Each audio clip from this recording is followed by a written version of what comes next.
जिंदगी उसी के साथ खेल खेलती है जो बेहतरीन खिलाड़ी होता है। याद रखना, जिंदगी उसी के साथ खेल खेलती है जो बेहतरीन खिलाड़ी होता है, जिसमें संघर्ष करने की हिम्मत हो, जुनून हो, जोश हो, वही आगे बढ़ता है। जो संघर्ष से पीछे हट जाता है वो हमेशा पीछे का ही रास्ता देखता है। इसलिए कभी हार मत मानना। अगर जिंदगी में कभी असफल हो जाओ तो अनुभव मिलता है। वो बड़े लोग कहते हैं कि जब जो सफल होता है वो आगे बढ़ता है और जो असफल होता है वो उसे अनुभव होता है, मतलब उसे एक्सपीरियंस होता है, मतलब वो कभी विफल नहीं होता है। तो चलिए आज अपनी क्लास शुरू करेंगे। गौरव क्लासेस बाड़मेर में आप सभी का स्वागत है। अपना जो टॉपिक है रीजनिंग का टॉपिक रहेगा। आज नया टॉपिक लेकर आएंगे। उस टॉपिक का नाम रहेगा वैन आरेख। वैन आरेख आज का अपना टॉपिक वैन आरेख रहेगा।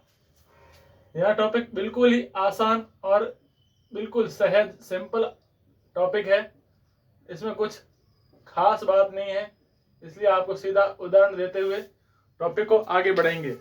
अब वैन आरेख क्या होता है कि जो इस शब्द से आप समझ गए होंगे, ये वैन आरेख मतलब आरेख बनाकर, चित्र बनाकर, संकेतों के माध्यम से इनको दर्शाना, चित्रों को दर्शाना, उसी के माध्यम से प्रश्नों का आंसर देना। अब कैसे है ये देखिए। जैसे एक उदाहरण लेते हैं, सीधा प्रश्न ही उठाते हैं। प्रश्न रहेगा, प्रश्न क्या रहेगा कि सब्जियां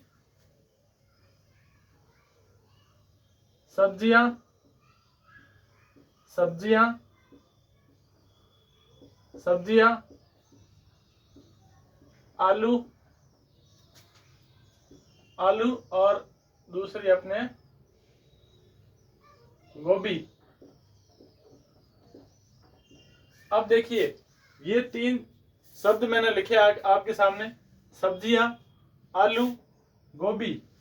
अब जो मैंने यह शब्द लिखा है, प्रश्न लिखा है, इसमें हमें क्या करना है, आरेख बनाना। आरेख के माध्यम से इसको दर्शाना। जैसे प्रश्न क्या आएगा कि ऐसे दिया हुआ होगा प्रश्न और ऑप्शन में दिया होगा, जैसे देखिए ये हो सकता है ऑप्शन बी, ये हो सकता है ऑप्शन सी, ये हो सकता है, या ऑप्शन डी ये हो सकता है। अब देखिए इसे कैसे करना है, कैसे हल करना है। सब्जियां, आलू, गोभी। सबसे पहले तो आप देखिए इन सब तीनों में से सबसे बड़ी और सबसे भिन्न चीज कौन सी है। ये क्या है, आलू एक सब्जी है, गोभी क्या है, सब्जी है, और ये क्या है, ये दोनों सब्जियां हैं, मतलब ये चीज बड़ी हो गई। तो हमें ध्यान क्या रखना है, बड़ा गोला देखना है।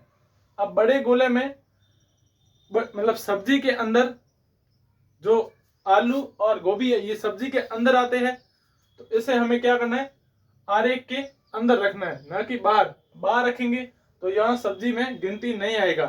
तो इसलिए यह प्रश्न इसी तरह से करना है, आरेख बनाकर। जैसे सब्जी सबसे बड़ा है तो सब्जी यहाँ बाहर गोला बना दिया।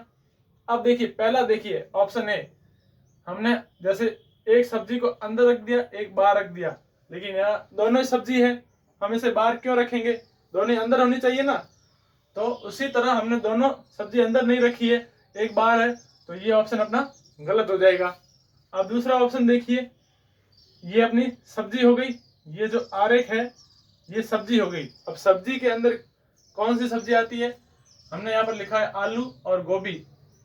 ये आ गया आलू, ये आलू आ गया, ये गोभी आ गया। देखिए दोनों ही अलग है, दोनों सब्जियां, आलू सब्जी अलग होती है, गोभी सब्जी अलग होती है, तो इन दोनों को अलग लिखा है, तो ये अपना आंसर राइट हो जाएगा। अब उसी तरह देखिए सी ऑप्शन देखते हैं एक बार। सब्जी ये आ गया बड़ा गोला, और इसके अंदर सब्जियां कौन सी आएगी, आलू और गोभी। अब इसमें क्या दिया हुआ है, देखिए एक दोनों को काट रहे हैं, आपस में आरेख जो है ना एक दूसरे को काट रहे। इसका मतलब ये है, आपने भी पढ़ा होगा, इसका मतलब ये होता है कि कुछ सब्जी आलू है और कुछ आलू गोभी है और कुछ गोभी आलू है, ऐसा तो हो ही नहीं सकता। आपको पता है, बिल्कुल अच्छे से पता होगा कि आलू कभी गोभी नहीं हो सकती और गोभी कभी आलू नहीं हो सकता। यहाँ तो ये चीज अलग होगी, ना कि साथ में होगी। ठीक है, अब चौथा ऑप्शन देखिए, ये भी अपना गलत हो जाएगा। चौथा ऑप्शन क्या है, तीनों अलग दिए हुए। अब ये दोनों तो अलग है, ठीक है, आलू और गोभी अलग दी हुई है, लेकिन सब्जी, आलू और गोभी सब्जी के अंदर आते हैं, ना कि इसके बाहर आते हैं। मतलब राजस्थान जो है अपना राज्य के अंदर क्या आता है, बाढ़ में जिले आते हैं। अगर सवाल दे दिया जाए, जैसे यहां पर दे दिया देश, यहां पर राज्य और जिला। अब ये अगर प्रश्न दे दिया जाए तो इसका आरेख क्या बनेगा, सबसे पहले तो देश आएगा, देश के अंदर क्या आता है, राज्य, और राज्य के अंदर क्या आता है, जिला। हो गए, ठीक है। उसी प्रकार हमें यह वेन आरेख जो टॉपिक है इसी तरह से हल करना है। चलिए अगला प्रश्न है, अगले प्रश्न की बात करेंगे। इसी तरह से प्रश्न है, आपको समझाते हुए चलेंगे, आगे धीरे धीरे आगे बढ़ेंगे। उम्मीद करता हूं आपको यहाँ प्रश्न समझ में आया होगा। टॉपिक बिल्कुल आसान है, बस आपको ध्यान देने की जरूरत है। अब देखिए अगला प्रश्न लेते हैं, सप्ताह, दिन और वर्ष। एग्जाम्पल, सप्ताह, सप्ताह, दिन, वर्ष। अब इसके सामने मैं आपको ऑप्शन दूंगा। ऑप्शन ए होगा,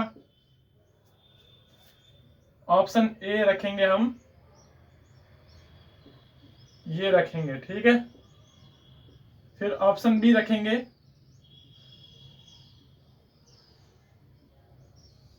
ये वाला। ऑप्शन सी क्या रखेंगे,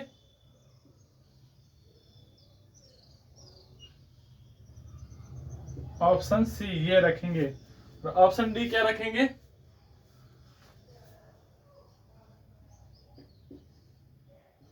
ऑप्शन डी रखेंगे,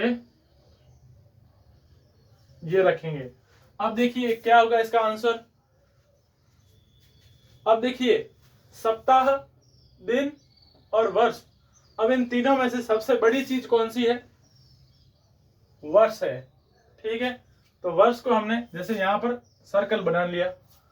अब देखिए इसके बाद क्या पूछा है, सप्ताह पूछा है, दिन पूछा है। अब दिन बड़ा होगा या सप्ताह बड़ा होगा, सप्ताह में दिन 7 होते हैं और ये एक ही दिन दिया, दिन का मतलब एक दिन होता है, तो सप्ताह बड़ा दिया हुआ है। आपको दिया होगा, दिखाई दे रहा होगा, सप्ताह बड़ा है, दिन छोटा है, तो सप्ताह बाहर नहीं आएगा। लेकिन बड़ा, दिन से तो बड़ा है लेकिन वर्ष से छोटा है, तो वर्ष के अंदर सप्ताह आ जाएगा। तो देखिए इसमें तो कहीं दिया हुआ नहीं है, तो ये ऑप्शन गलत हो गया, ये भी गलत हो गया, क्योंकि वर्ष और सप्ताह आपस में नहीं हो सकते ना, वर्ष के अंदर सप्ताह आएगा, तो ये भी गलत हो जाएगा। अब इसमें देखिए ये वर्ष मान लेते ये वर्ष है और ये सप्ताह है, और दिन कहाँ जाएगा फिर, दिन देखिए सप्ताह से छोटा है, तो सप्ताह के अंदर दिन आ जाएगा, ठीक है।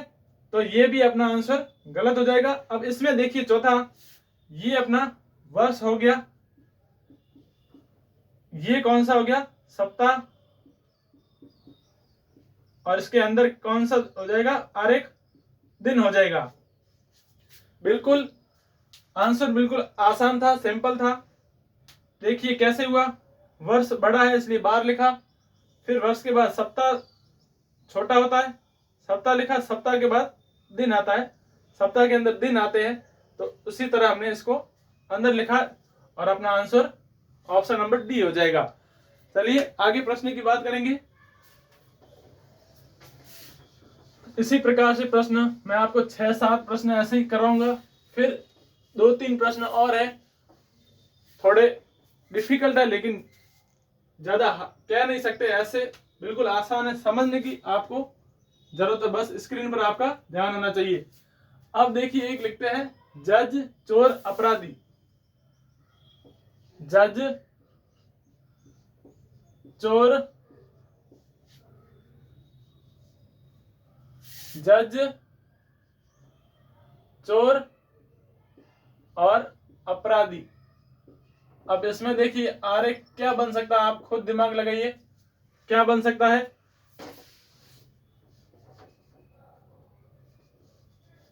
आरेख देखिए, ऑप्शन नंबर ए,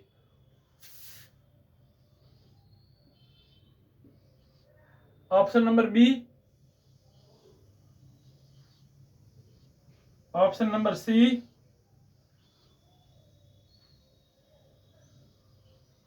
और ऑप्शन नंबर डी।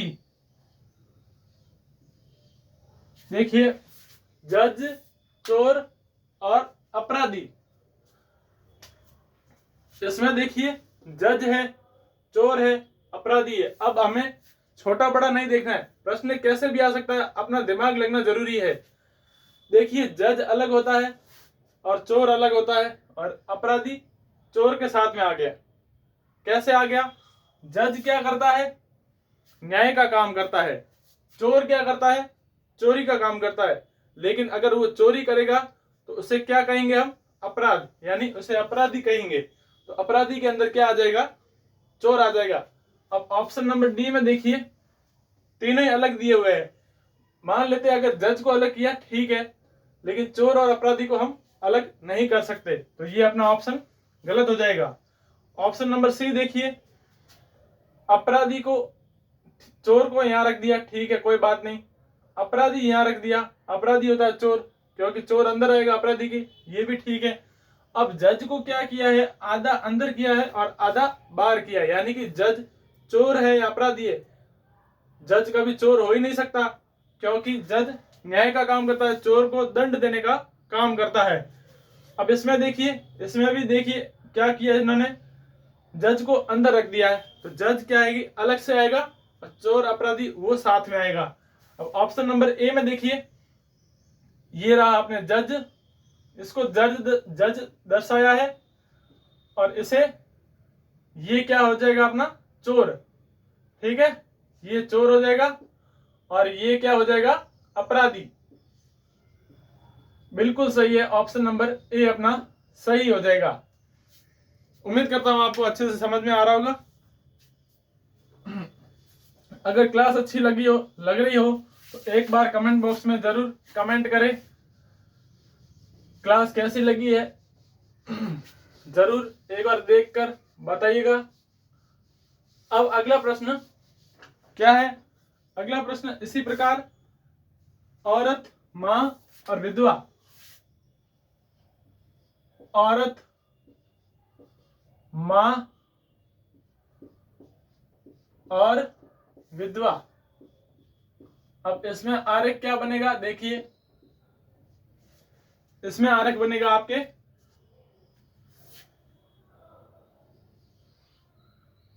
एक तो ये हो जाएगा, दूसरा आपके वही सेम 3 गोले, और तीसरा क्या रखें? तीसरा हो जाएगा, ये हो जाएगा, और चौथा क्या रखें? वही अपने पुराना, एक के अंदर एक। अब देखिए सबसे पहले हम क्या करेंगे? ऑप्शनों को धीरे धीरे काटते चलेंगे। ये ऑप्शन इसको हटाएंगे, इसको बाहर करेंगे, मतलब ऑप्शन जो है दिए उनको एलिमिनेट करेंगे, बाहर करते रहेंगे, ठीक है। अब औरत, मां, विधवा, तीनों स्त्री है, औरत भी स्त्री है, मां स्त्री और विधवा भी स्त्री में आता है, ठीक है। अब हमें क्या करना है? जो औरत है वो मां भी हो सकती है, और जो औरत है वो विधवा भी हो सकती है। विधवा मतलब जिसका पति नहीं हो उसे विधवा कहते हैं, और जिसकी पत्नी नहीं हो उसे कहते हैं विधुर, ठीक है। औरत मां भी हो सकती है और औरत विधवा भी हो सकती है। इसमें प्रश्न में जो दिया हुआ है उसी हिसाब से आपको चलना है। तो औरत तो आपके एक सर्कल में आ जाएगी, ठीक है। फिर औरत मां भी हो सकती है, ये मां भी हो सकती है, इसके अंदर आ जाएगी। तो सबसे पहले ऑप्शन देखिए, ऑप्शन नंबर बी तो अपना गलत हो जाएगा, ठीक है। उसके बाद क्या है? अब औरत के अंदर मां और विधवा दोनों आएगी, लेकिन इसमें एक सर्कल बाहर दिया हुआ, तो ये भी अपना गलत हो जाएगा। अब ऑप्शन बात रही ऑप्शन ए और डी की। ए और डी में क्या हो सकता है? अब इसने कहा औरत माँ भी हो सकती है, औरत विधवा भी हो सकती है। एक ये सर्कल हो सकता है, लेकिन सर्कल ये नहीं होगा। क्यों नहीं होगा? देखिए अब ध्यान से, ये औरत हो गई, माँ विधवा भी हो सकती है। क्यों? देखिए माँ होती है, वो विधवा भी हो सकती है, उसका पति नहीं भी हो सकता है, जरूरी थोड़ी ना है। तो माँ विधवा भी हो सकती है, और विधवा मतलब सारी विधवा माँ तो हो सकती है ना, उनकी भी औलाद हो सकती है। ऐसा तो लिखा हुआ नहीं है कि इनकी औलाद नहीं है, या इनका मतलब जो दिया हुआ प्रश्न है उसी के हिसाब से हमें चलना है। तो विधवा भी माँ हो सकती है, हो सकती है मतलब जो प्रश्न में है वही आपको समझाने की कोशिश कर रहा हूं, ज्यादा कंफ्यूज होने की जरूरत नहीं है। देखिए विधवा माँ हो सकती है, सभी को पता है। तो इसमें क्या हो जाएगा, जो अपना आंसर है ये हो जाएगा। एक बार फिर से देखिए, ये औरत का सर्कल हो गया। पहले तो देखिए ऑप्शन नंबर सी अपना सही हो जाएगा। ये एक सर्कल बना लिया औरत का। फिर माँ विधवा भी हो सकती है, और विधवाएं माँ भी हो सकती है। तो कुछ माँ विधवा भी हो सकती है, और कुछ माँ विधवा नहीं भी हो सकती है। मतलब सारी माँ तो विधवा है नहीं, या सभी विधवाएं माँ तो हो, कहने का मतलब सारी माँ विधवाएं नहीं हो सकती है। क्योंकि किसी के पति भी है, मतलब आधा जो होता है, कुछ माओ के बारे में कह सकते, सारी नहीं हो सकती है। तो इसका जो आरेख है ये जो है ना, अब ये किस में आ गया? ये वाला, ये भाग माओ में आ गया, और ये जो सर्कल है ये वाला इसके अंदर आया है। ये कुछ माएँ विधवा हो सकती है, तो सारी माँ नहीं हो सकती है। तो अपना आंसर क्या हो जाएगा? Option number C. चलिए अगला प्रश्न। ऐसी चीजों को समझाने में टाइम लगता है, और मुझ जैसे आपकी तरह स्टूडेंट ही हूँ, थोड़ा समझाने में दिक्कत आती है, लेकिन मैं अपनी पूरी कोशिश कर रहा हूँ ताकि आपको अच्छे से समझ में आ सके। तो चलिए अपना अगला प्रश्न है इसी प्रकार, लड़के विद्यार्थी और धावक। लड़के विद्यार्थी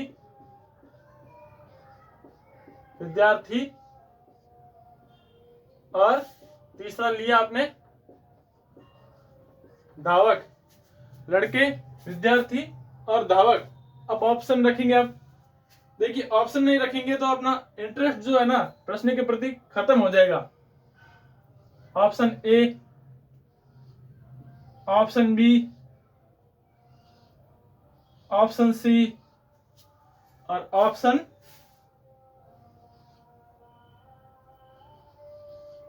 ये हो जाएगा डी। अब देखिए लड़के विद्यार्थी धावक।